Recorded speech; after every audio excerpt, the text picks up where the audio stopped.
Hello welcome to competitive exams library. Video చూస్తున్న వాళ్ళలో ఇంకెవరైనా ఛానల్ సబ్స్క్రైబ్ చేయకుండా చూస్తుంటే కనుక తప్పకుండా ఛానల్ని సబ్స్క్రైబ్ చేసుకుని ఫాలో అవ్వండి.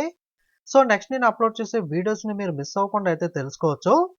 మనం ఆర్పిఎఫ్ కానిస్టేబుల్ ప్రీవియస్ పేపర్స్ అయితే డిస్కస్ చేయడం అయితే జరుగుతుంది. జనరల్ అవేర్నెస్ ఏదైతే 50 బిట్లు ప్రీవియస్ పేపర్స్లో ఇచ్చాడో వాటిని మనం రిలేటెడ్ ఇన్ఫర్మేషన్తో కలిపి అయితే డిస్కస్ చేస్తున్నాం. ఆల్రెడీ 3 పార్ట్స్ వీడియోస్ అయితే అప్లోడ్ చేశాను.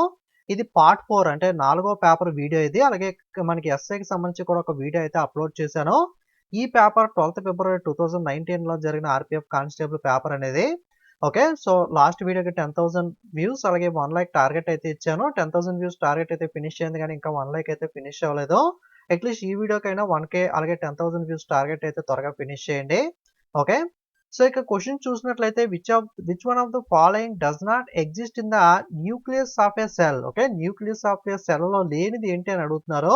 క్రింది వాటిలో ఏది సెల్ యొక్క కేంద్రకంలో ఉండదు అని. సో ఆప్షన్ బట్టి మనం చూసుకున్నట్లయితే ప్లాస్టిడ్స్ అనేవి అయితే మనకి న్యూక్లియస్ లో అయితే మనకి సెల్ న్యూక్లియస్ లో అయితే ఉండదు. మనకి న్యూక్లియోప్లాస్ట్ అలాగే సబ్ కాంట్రాక్ట్ క్రోమాటిక్ ఫైబర్స్ అనేవి అయితే మనకి సెల్ యొక్క న్యూక్లియస్ లో అయితే మనం అయితే అబ్జర్వ్ చేయొచ్చు.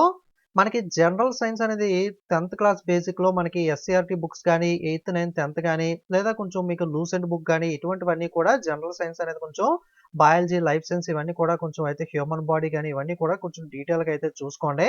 మీకు 10th లెవెల్ కానిస్టేబుల్ అయితే మనకి బేసిక్లో ఇస్తాడు కానీ ఎస్ఏ లెవెల్కి అయితే ఇంకా కొంచెం డీప్గా అయితే మనం ప్రిపేర్ అవ్వాలి. ఎందుకంటే డిగ్రీ స్టాండర్డ్లో అయితే ప్రశ్నలు అయితే ఎస్ఏలో మనం గమనించవచ్చు. నెక్స్ట్ క్రింది వాటిలో ఏ రసాయనాన్ని ఆక్వా ఫోరెస్ట్ అంటే హార్డ్ వాటర్ అని పిలుస్తారు. Which of the following chemical is known as the aqua fortis or hard water. So దేన్ని అలా పిలుస్తారు అంటే శాండ్రేట్ నైట్రిక్ యాసిడ్ అయితే మనకు అలా పిలవడం అయితే జరుగుతుంది. సో నేను కీలో ఇచ్చింది యాస్టేజ్ గా చెప్తున్నాను. మాక్సిమం మిస్టేక్స్ ఉండవు. బట్ మీరు కూడా ఒకసారి ఏదైనా డౌట్ వస్తే కనుక ఒకసారి మీరు కూడా వెరిఫై చేయండి. ఏదైనా డౌట్ వచ్చినప్పుడు మీకు. ప్రధానమంత్రి గృహ నిర్మాణ పథకం యొక్క లక్ష్యం ఏంటి? What is the goal of prime minister housing scheme అంటే అందరికీ ఇల్లు కట్టించడం అంటే హౌసింగ్ ఫర్ ఎవ్రీవన్ అనేది స్కీమ్ యొక్క మెయిన్ ఎయిమ్ అనేది. సెంట్రల్ గవర్నమెంట్ స్కీమ్స్ కేంద్ర ప్రభుత్వ పథకాలు అనేవి ఖచ్చితంగా చూసుకోవాలి. ఇది కేంద్ర ప్రభుత్వ ఉద్యోగాలు కాబట్టి ఆర్పిఎఫ్ కానీ రైల్వే కానీ ఆంధ్ర తెలంగాణలో ఉన్న ప్రభుత్వ పథకాలు మనం చూసుకోవాల్సిన అవసరం లేదు. కాకపోతే కేంద్ర ప్రభుత్వ పథకాలు సెంట్రల్ గవర్నమెంట్ స్కీమ్స్ అనే వాటిని మనం అయితే చూసుకోవాల్సి అయితే ఉంటుంది. ఆధునిక పరిశ్రమలకు వెన్నెముక ఎవరు? Who is the spine of modern industry. Modern ఇండస్ట్రీకి స్పైన్ గా మనకి వెన్నెముకగా ఎవరిని చెప్తారు అంటే ఏ ఇండస్ట్రీస్ ని చెప్తారు అంటే ఐరన్ అండ్ స్టీల్. ఐరన్ మరియు స్టీల్ ఇండస్ట్రీని అయితే చెప్పడం జరుగుతుంది. ఏ సంవత్సరంలో భారతదేశం మరియు బంగ్లాదేశ్ ప్రాంతాల మార్పిడి వారి రాజ్యాంగం ద్వారా సవరణ జరిగింది? In what year was the exchange of regions of the India and Bangladesh by their constitutional amendment?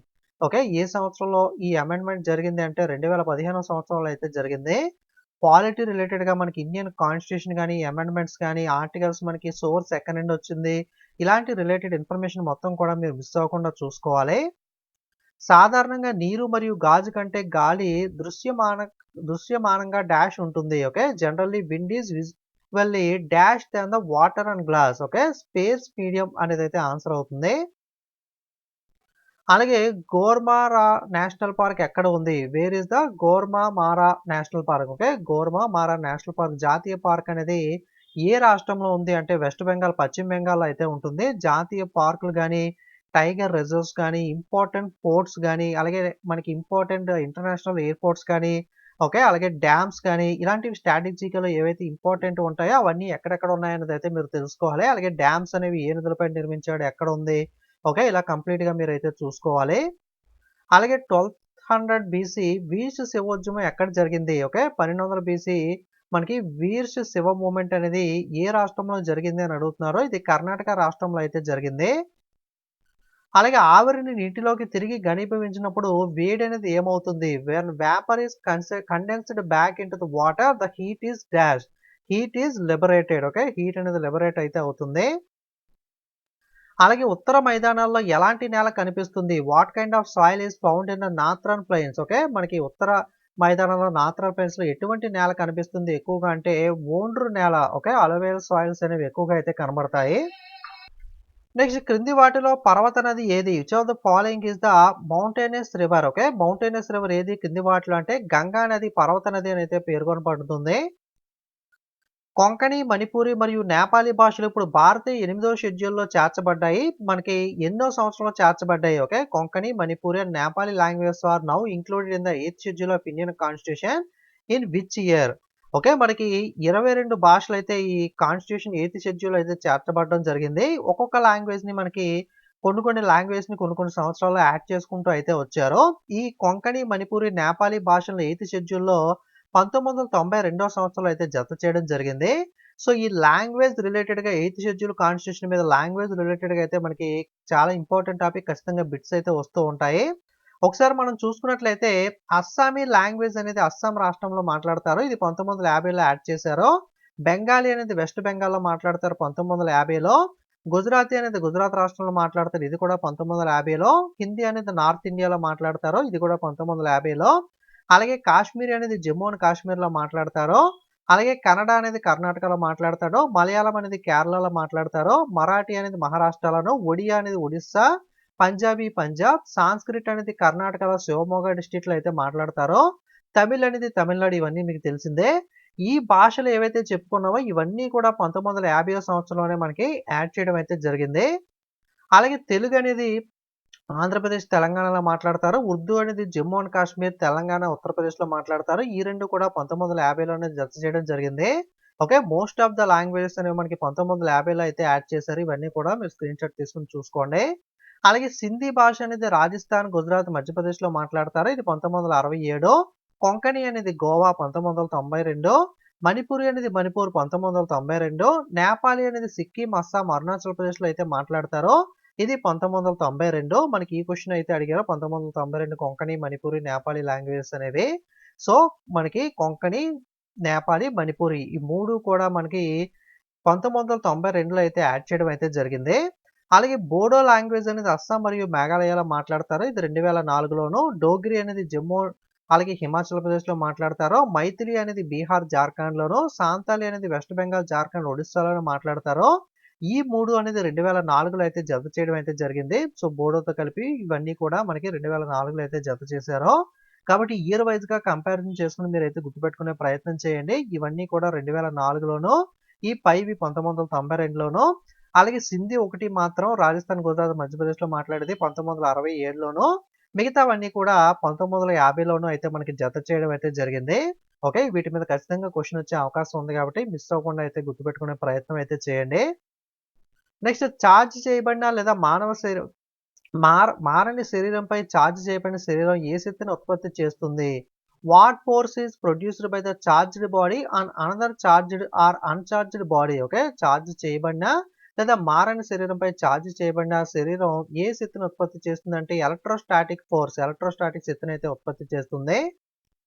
అలాగే డాష్ కోరిక ప్రకారం రాష్ట్ర గవర్నర్ తన స్థానంలో ఉండవచ్చు. The governor of the state may remain in his position as per the wish of president. రాష్ట్రపతి కోరిక మేరకు మనకి గవర్నర్ తన పదవిలో అయితే కొనసాగొచ్చు.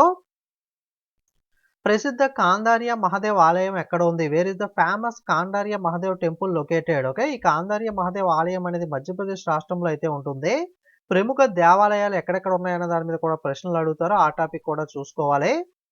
అలాగే క్రింది వాటిలో ఏ చట్టం మొదటిసారి ఈస్ట్ ఇండియా కంపెనీ వాణిజ్య మరియు రాజకీయ విధుల మధ్య వ్యత్యాసాన్ని స్పష్టం చేసింది? Which of the following act clarify the difference between the commercial and political function of the east India company for the first time అంటే కనుక pits India act 1784 1784 pits India act ద్వారా మనకి డిఫరెన్స్ అయితే మనకి చెప్పడం అయితే జరిగింది. సో, మనకి ఇంపార్టెంట్ యాక్ట్స్ ఏవైతే ఉంటాయో హిస్టరీ రిలేటెడ్‌గా అవి అయితే ఖచ్చితంగా చూసుకోవాలి.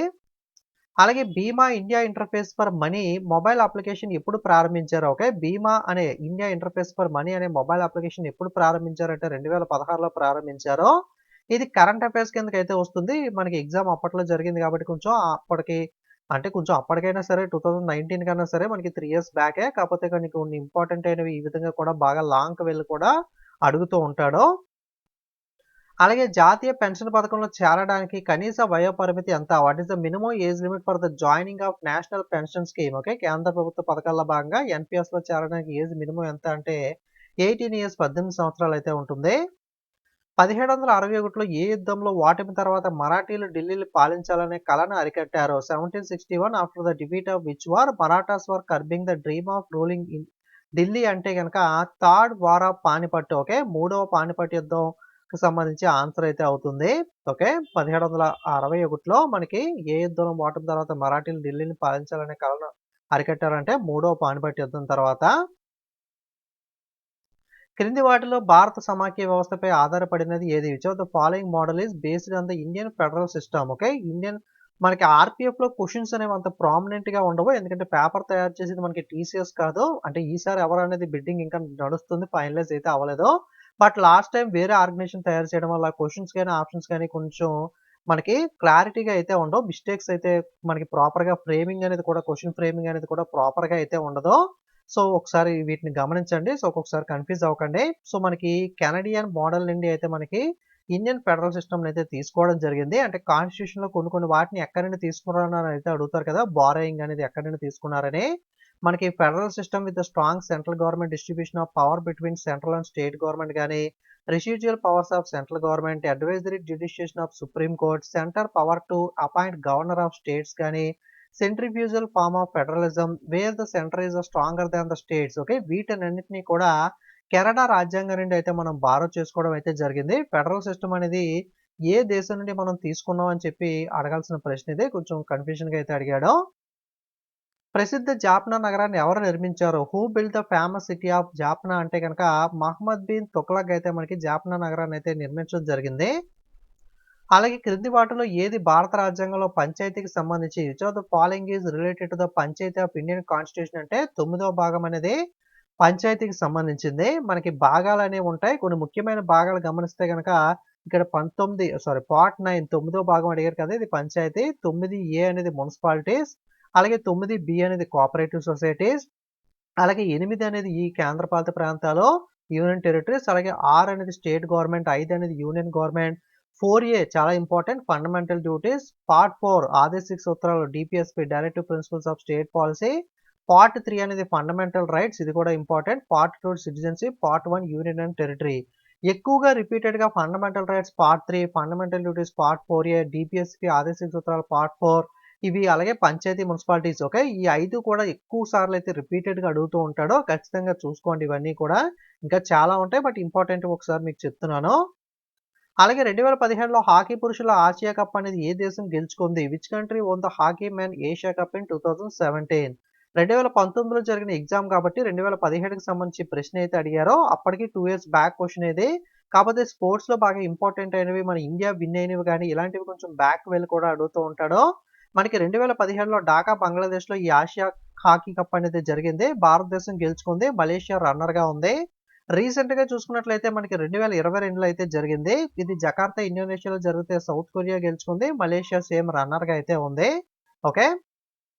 1925లో సరోజినీ నాయుడు అధ్యక్షతన భారత జాతీయ కాంగ్రెస్ సమావేశం ఎక్కడ జరిగింది? Where was the convention of Indian national Congress under the chairmanship of Sarojini Naidu in 1925.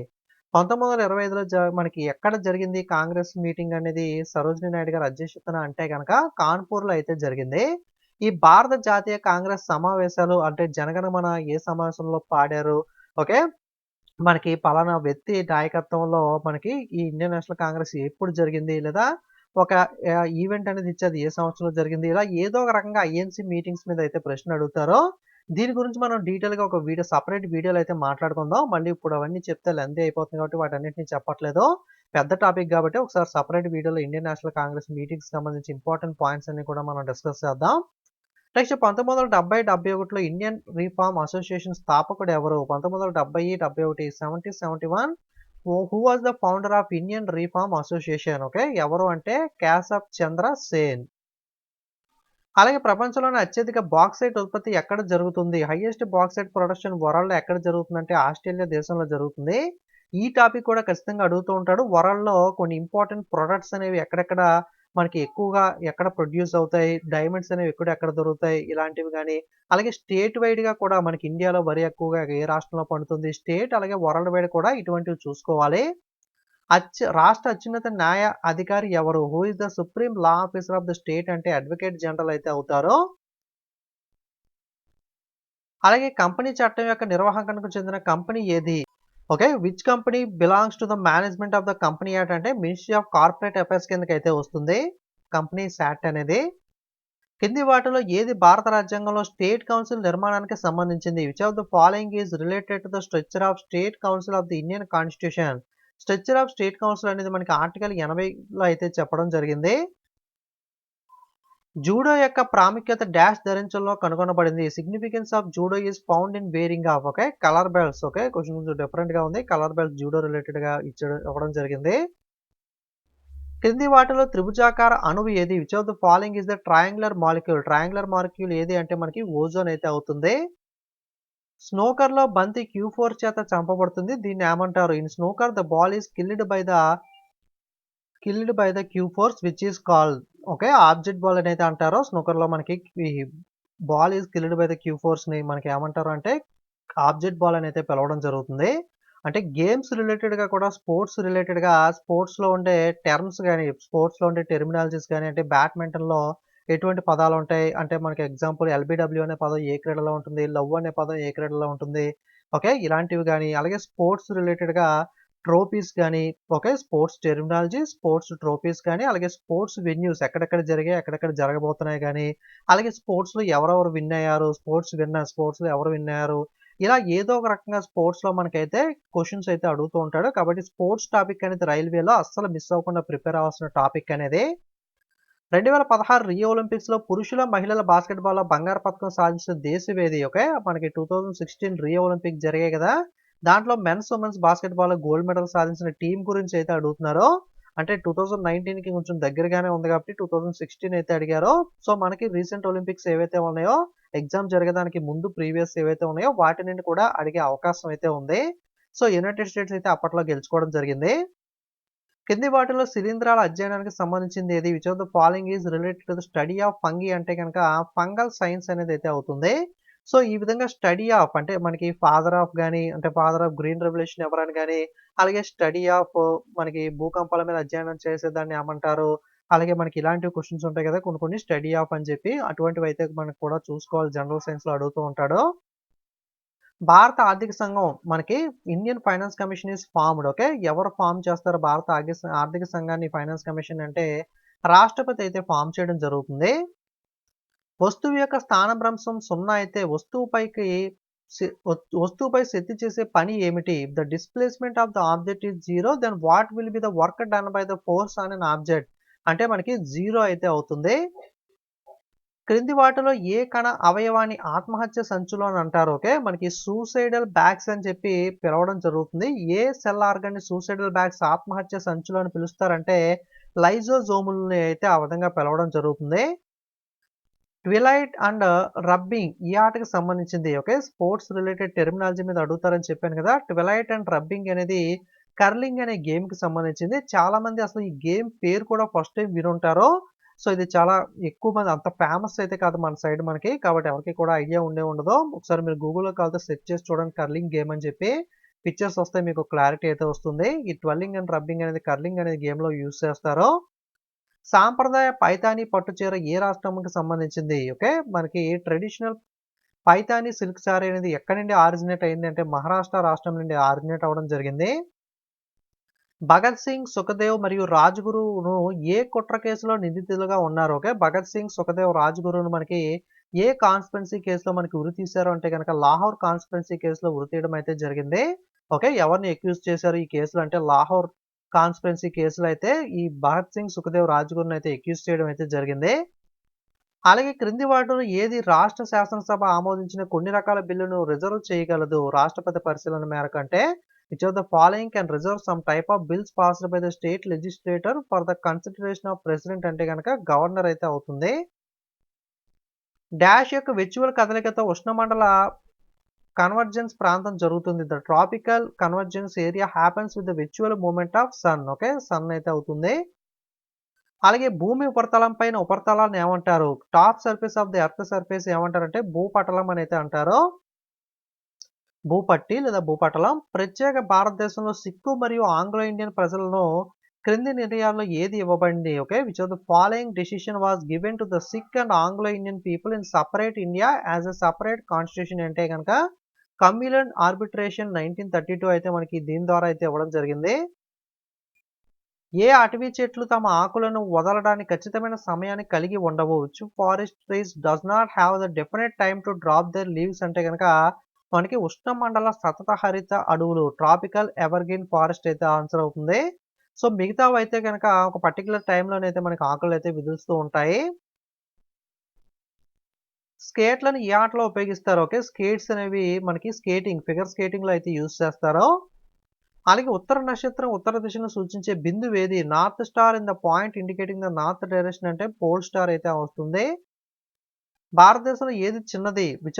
Which is the smallest of India? Okay. కింది 4 ఇచ్చి విచ్ ఈస్ ద స్మాలెస్ట్ అని అయితే అడుగుతున్నారు. సో ఈ విధంగానే మనకి క్వెషన్స్ అనేవి ప్రాపర్‌గా అయితే ఉండవు ఆర్‌పీఎఫ్‌లో. కాంచనగంగా అంటే మనకి ఇచ్చిన పర్వతాల్లో ఏది మనకి స్మాలెస్ట్ ఉన్న వాటిలో అంటే గనక కాంచనగంగా అవుతుంది కంపేర్ టు మిగతావి కంపేర్ చేస్తే.